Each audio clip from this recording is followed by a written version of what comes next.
전능하사 천지를 만드신 하나님 아버지를 믿사오며 그가 우리 주 예수 그리스도를 믿사오니 이는 성령으로 잉태하사 동정명하게 하시고 본교를 알게 권한을 말씀하시소서 버텨 주시고 장사인 지 사흘 만에 죽은 자 가운데서 다시 살아나시며 하늘로서 전능하신 하나님 연대하여 계시다가 저희로서 산자와 죽은 자 심판을 오시라. 성령을 믿사오며 돌아가는 공회와 성도 소를 통하고 죄의 사하는 주님과 몸이라 사랑과 영원히 사는 것을 믿사옵나이다. 아멘. 룻기 1장이고요.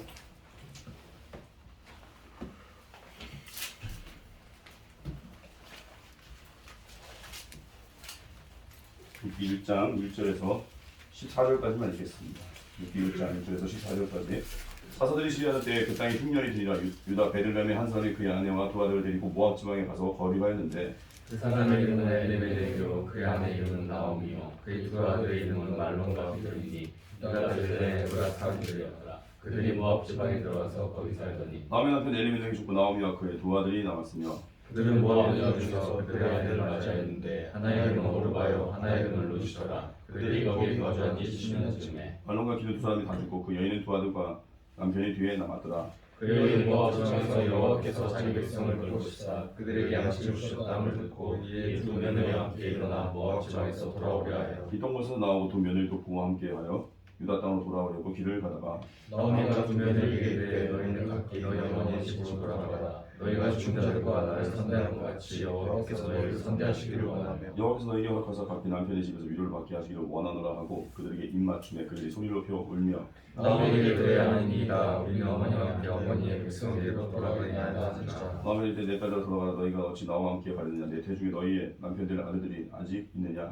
내 딸들아 되돌아가라. 난 늙었으니 남편을 두지 못할지라. 가령 내가 소망이 있다고 말하든지 오늘 밤에 남편을 두어 나를 낳는다 하더라도 내가 어찌 그들이 자기를 기다리겠으며 어찌 남편 없이 지내겠다고 결심하겠느냐.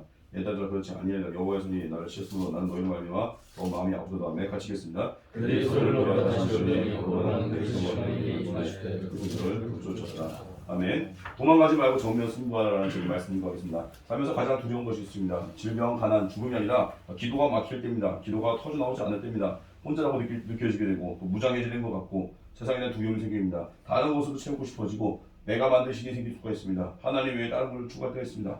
이 시대 젊은이들이 명심해야 될 것이 있습니다. 특별히 청년의 시절에 부르심을 위해서 기도해야 됩니다.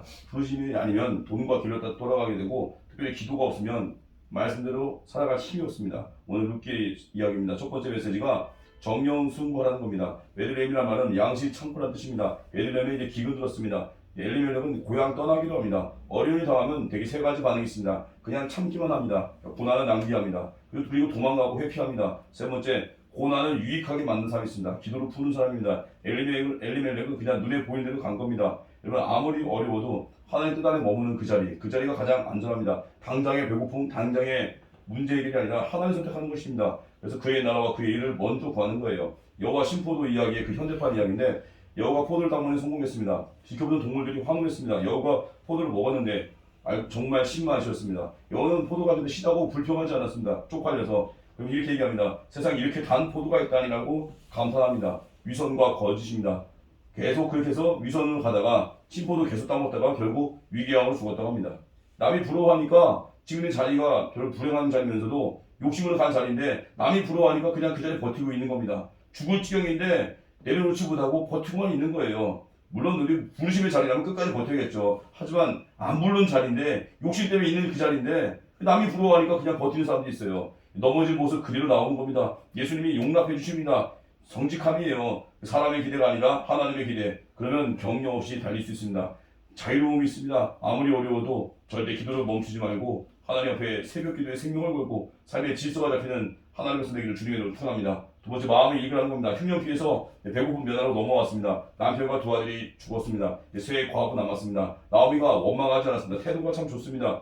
믿음은 어려운 때에 드러납니다. 나오미가 취할 수 있는 반응은 원래 이렇게 할 수 있어요. 내가 며느리 잘못 만났다. 남편 잡아먹는 며느리 만나서 아들 둘 다 잃었다. 어쩌자고 이런 며느리가 들어와서 아들도 잃어버리냐 탄식할 수 있는데 나오미는 그러지 않았고 하나님을 생각합니다. 두 며느리에게 돌아가라고 합니다. 여호와께서 선대하기 원한다고 합니다. 오르바는 그냥 떠났습니다. 룻은 따라갔습니다. 나오미의 신앙을 본 거예요. 나오미의 진짜 본심을 읽은 거예요. 영화 최종병기활에서 그 감동적인 장면이에요. 병자로 배경한 추격전인데 이 오터가 있네요. 이 청나라 군사들이 한국 사람들이 포로 잡았는데 이제 강 건너갑니다. 청나라 장수가 말합니다. 도망치고 싶은 자는 놔줄 테니 지금 도망가라. 그 마음에는요 죽여버리겠다는 거예요. 그 한국 통역사가요 그거를 다르게 통역을 했습니다. 여러분 가란다고 가면 안 되시는 거 아시죠? 5초만 참으시면 됩니다. 청나라 장수의 의도를 읽어버렸습니다. 마음이 참 찌겠어요. 그래서 여러분 우리 신앙생활 출제자의 의도를 아는 겁니다. 하나님 우리 사랑하는 분이거든요. 하나님 우리 좋은 분이시거든요. 고난을 허락하신 상황 속에서 하나님의 의도를 알고 기도하면서 성장해 가는 겁니다. 그래서 나 고난 낭비하지 마십시오. 인간관계 가운데에도 기도하고 그 사람의 그 본심을 읽어야 돼요. 마음을 읽는 자가 돼요. 마음 훔치는 자가 되는 거예요. 그래서 감동 주면 다 얻습니다. 감동 주면 사람이 모여듭니다. 일을 할 수 있게 된다는 거예요. 세 번째 좁은 길입니다. 룻은 나오미 잘 섬겼습니다. 효도하다가 인생 역전했습니다. 이제 곧 5월인데 가정의 날입니다. 부모와의 관계를 점검하십시오. 부모님에 대한 그 나의 태도 그게 신앙과 무지무지 연결이 된다는 거예요. 그래서 룻은 나오미 잘 섬기다가 보아스 만나고 예수 그리스도의 족보에 오르는 영광을 경험합니다. 여러분 이 시대에 본받지 말고 위선은 버리고 최선을 다하십시오. 고난 통해서 깊어지고 성장하십시오. 그리고 공경을 회복하십시오. 감사를 회복하십시오. 평강 임할 때까지 기도하십시오. 그래서 우린 언제나 마지막 감사가 나올 때까지 끝까지 기도하는 겁니다. 감사하면 빚진 자식이 있습니다. 빚진 자식이 있으면 고난을 이깁니다. 빚진 자식이 있으면 끝까지 갑니다. 하나님이 쓰는 귀한 종이 됩니다. 주기도 마치겠습니다. 하늘에 계신 우리 아버지여 이름이 거룩히 여김을 받으시며 나라의 마음이시며 뜻이 하늘에서 이루어진 것 같이 땅에서도 이루어지이다. 오늘날 우리에게 일용할 양식을 주옵시고 우리가 우리에게 죄진 자를 사하여 줄 같이 우리 죄를 사하여 주옵시고 우리를 시험에 들게 하지 마옵시고 다만 악에서 구하옵소서. 대개 나라와 권세와 영광이 아버지께 영원히 있사옵나이다. 아멘.